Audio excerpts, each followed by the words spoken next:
guys, it's your boy, Barca Boy 103. Today we're going to be doing the match preview for Barcelona versus Porto in the Champions League. Barcelona's Champions League exit from the group stages will be defined in this moment, and also we have now a 3-game run that will define our entire season. Barcelona in a very crucial moment of the season, and it all starts off with a difficult match against Porto in the Champions League. But before we get into it, make sure you guys smash that like button down below. Let's try to get the 200 likes in this video, be very much appreciated. And also, if you're new, make sure you subscribe down below if you haven't already, and let's get into it.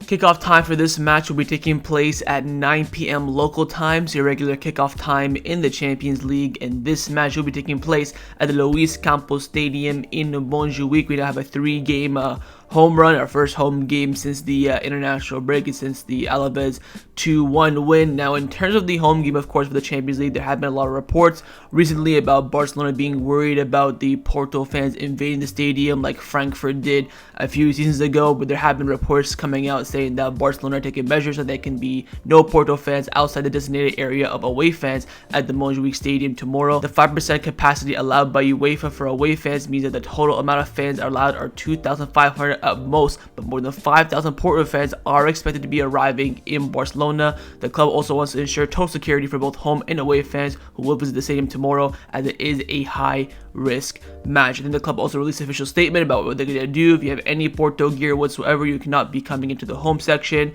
whether you have a chain, a t-shirt, scarf, phone case, whatever the case may be, and then your tickets have to have an ID check as well. So the club are doing everything they can to prevent that from happening. Another Frankfurt 2.0. You might get maybe a couple here and there Porto fans sneak into the home section, but it won't be an absolute invasion as we saw against Frankfurt a few seasons ago. And now the referee for this match has also been confirmed, and on the pitch it will be the Italian referee Daniele Orsato, a very experienced referee, not his first Barcelona refereed match as well. And the VAR will be his Italian buddy Massimiliano Irate.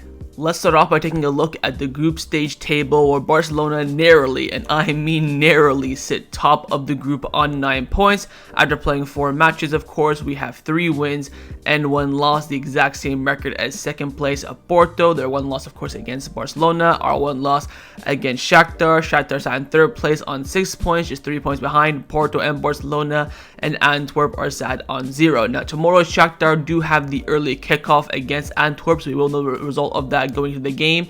If they win, they will still be in 3rd place. They need to win, what, 6-0, 7-0 to jump ahead of Barcelona and Porto into 1st and 2nd place respectively. But I think that'll be, I mean, it is, I think they are playing away. I think they're playing in Belgium, but I wouldn't say that's impossible, but a very, very unlikely scenario. But we could all be set on 9 points going into this big match for Porto and Barcelona. Now, what is the stipulation for Barcelona to qualify? Of course, we only have 2 games left. Porto at home tomorrow, then Royal Antwerp away, I think sometime middle December, I think December 13th, something like that. But here's the scenario. Of course, if Barcelona win, we qualify for the round 16, and we guarantee top spot more or less secured, even if Shakhtar beat Antwerp in the earlier kickoff. A draw would also mean qualification of the round 16 that will be assured, but top spot not really guaranteed. A loss, of course, the match against Antwerp on the final day would become a must-win game. A win match day 6 should take Barcelona through to the next round, as a lot will have to happen to push Barcelona into Europa League spot. Topping the group, though, will be highly unlikely. So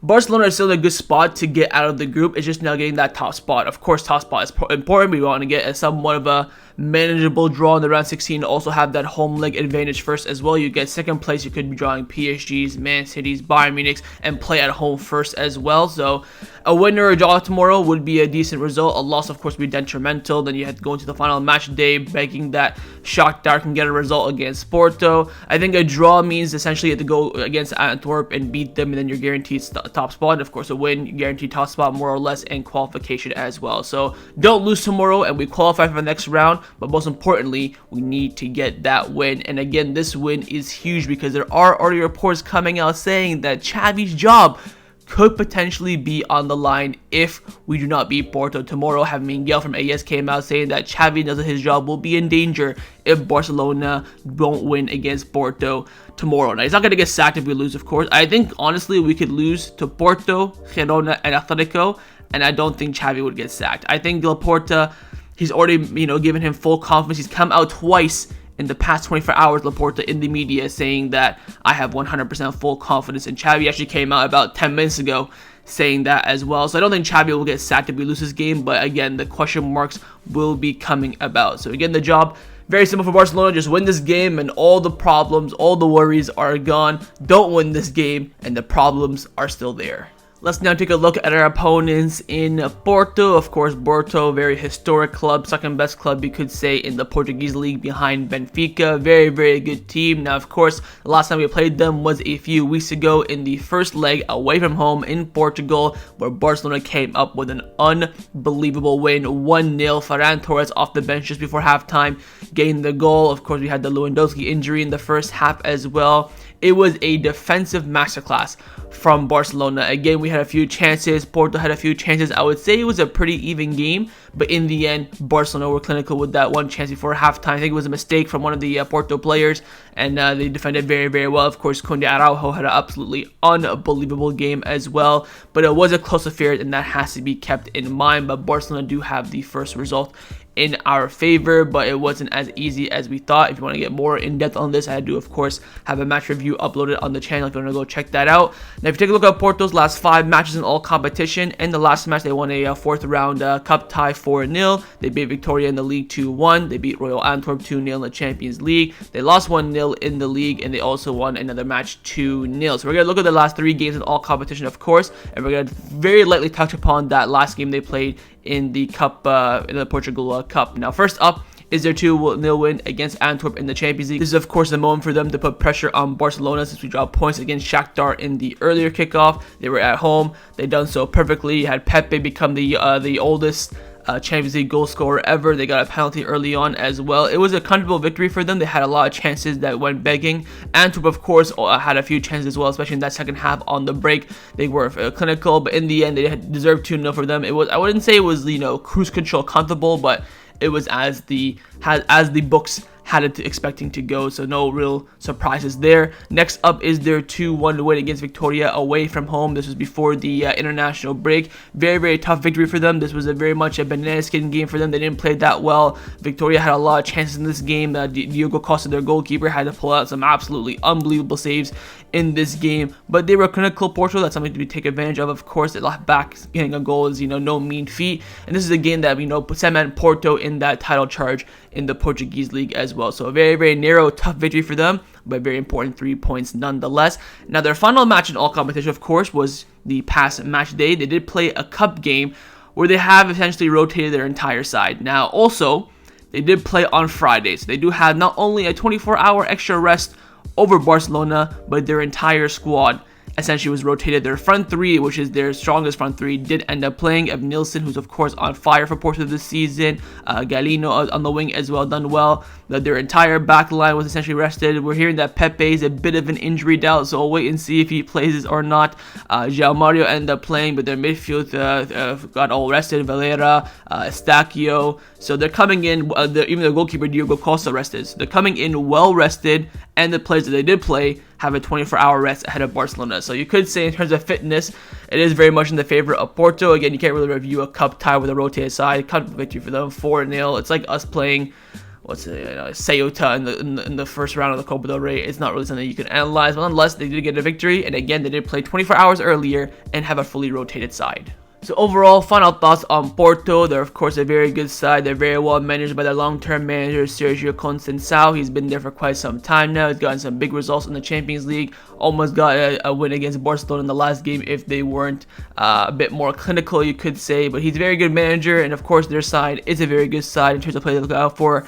So many, of course, Taremi up front. We already talked about Nilsson and Galeno. Pepe has been unbelievable for them even at his age. You have Estacio and Valero in the midfield. Diego Costa, a very good goalkeeper. This is a very, very good side, and they have to go out and grind results majority of the time in their season. Again, away at Barcelona is going to be very difficult for them with the atmosphere, the stadium, the pressure on Barcelona to win.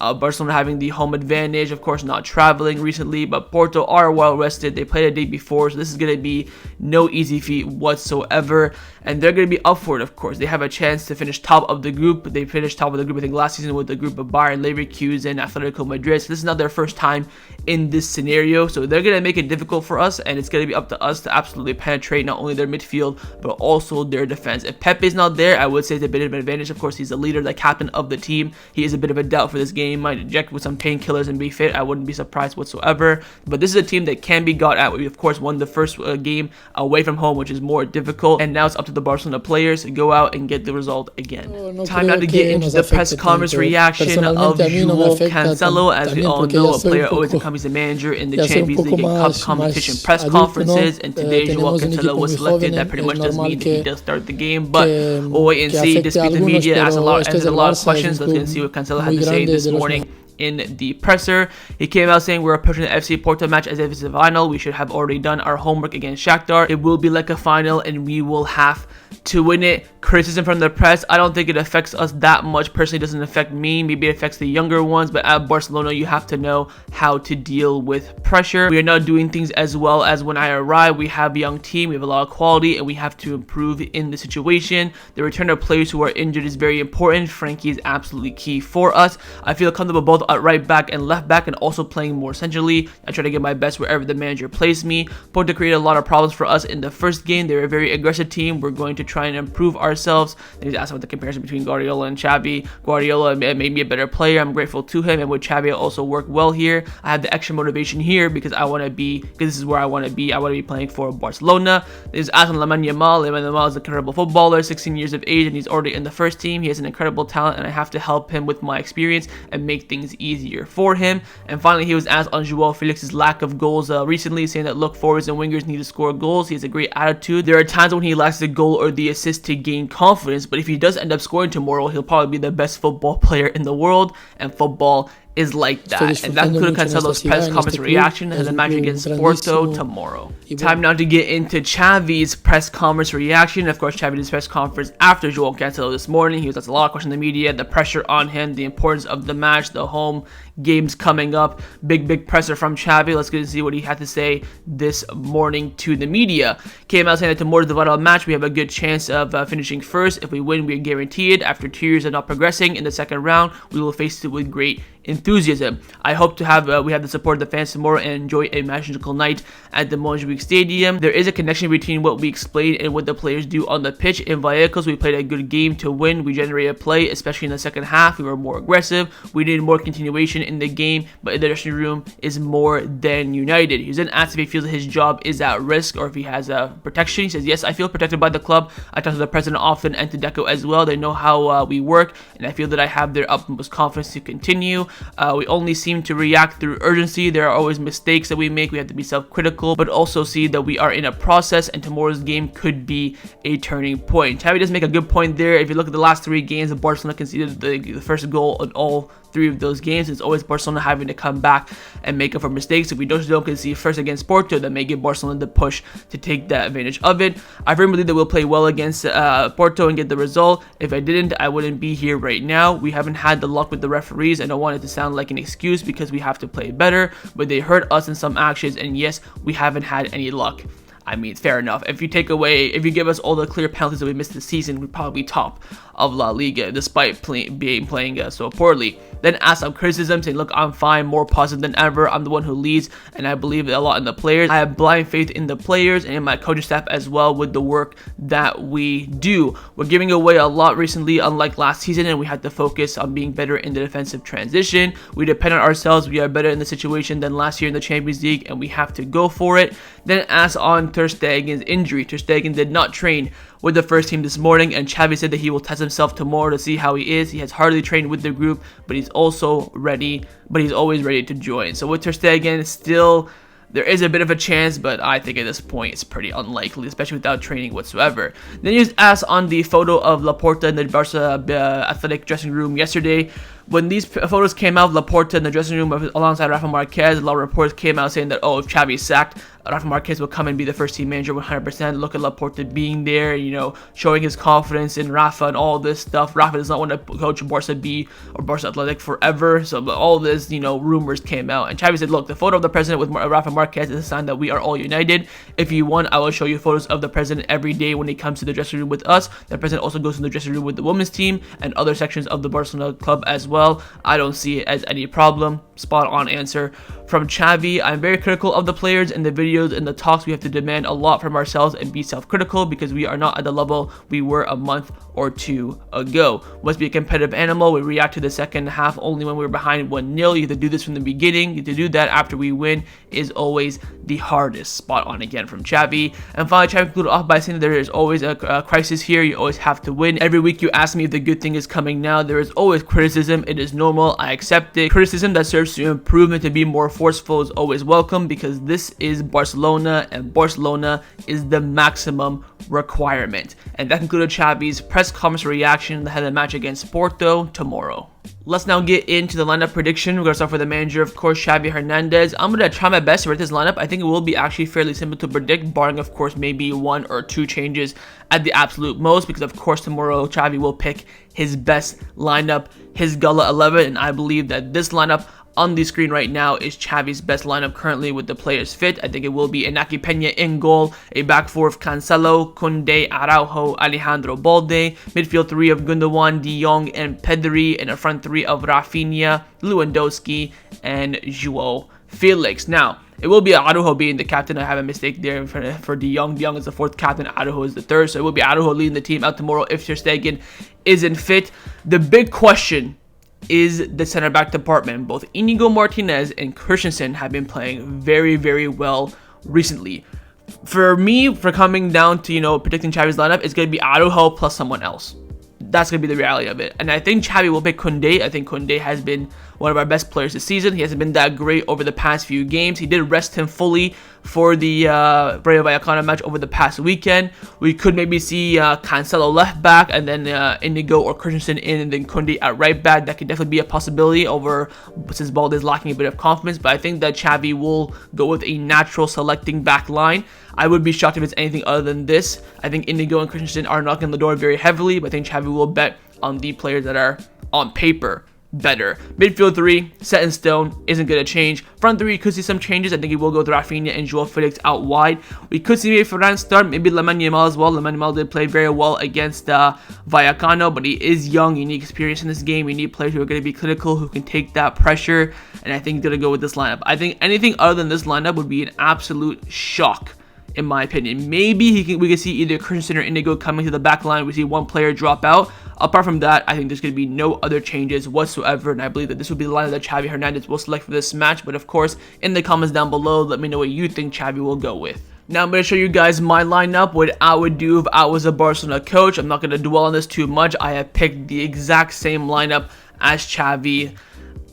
For me, it came down to, do I try and squeeze in Inigo or Christensen in this game? I think Inigo with his left foot provides that different outlook for Barcelona. Of course, he was the reason why we scored against Vallecano. Just those switch up play passes, those passes through the lanes as well. I was thinking, do I go Inigo left center back, Araujo right center back, and then Koundé right back, then I would move Cancelo to left back. But I think, you know what, you have to show Balde somewhat of confidence and want to have someone natural down that left hand side. His speed is going to be very, very important in this game. Of course, Cancelo is fast, but he's not as fast in the attacking transition. He's not as fast as Balde. You have 2 pure fullbacks in there. You have Balde who can exploit the spaces as well. So I ended up, bottling it, you could say, and I have gone with Araujo and Koundé. And again, I picked the same lineup as Xavi. I wouldn't make any other changes. I don't think Raphinha and Lamine Yamal have done enough to get into that those wing positions. Of course, Lewandowski is our only striker. Midfield 3 picks itself. And that's the lineup that I was left for this match. But of course, in the comments down below, let me know if you agree with my lineup and Xavi's lineup. Time now for my score prediction. What do I believe the result will be in this match? I've gone with Barcelona winning this match by 2-0, but I think we could easily lose 2-0. For me, it comes down to this. Who scores first?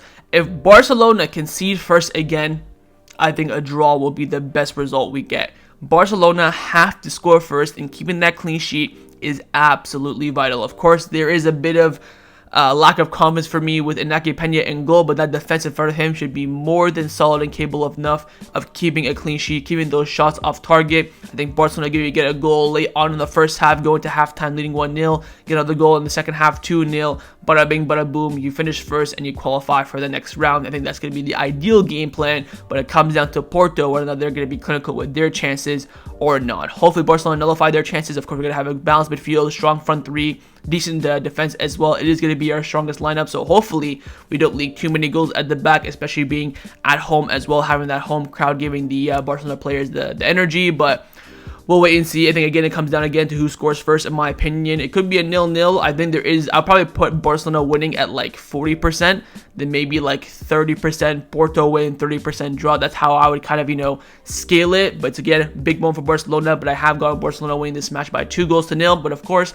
in the comments down below, let me know what you think the scoreline will be. So that's a match preview for Barcelona versus Porto in the Champions League. Hopefully you guys enjoyed this video. If you did, make sure to leave a like, and of course leave me your thoughts down below in the comments on everything we discussed. The main thing I want to firstly, of course, is your score prediction, and secondly, for the lineup, do you agree with my lineup and Xavi's lineup? Would you change anything? Would you bring in Indigo? Would you bring in a different front three? Of course, you better not be changing that midfield three. And of course, make sure you guys subscribe down below if you haven't already. And I will see you guys tomorrow for the live watch along. Set the reminder on the screen and come and join me, watch the game with me. Follow here for the match, bye-bye match review. So I'll see you guys tomorrow. Monumental game ahead. Nothing, and I mean nothing, but the 3 points, and this will define our season going forward. I'll see you guys then. Take care, and Forza Barca.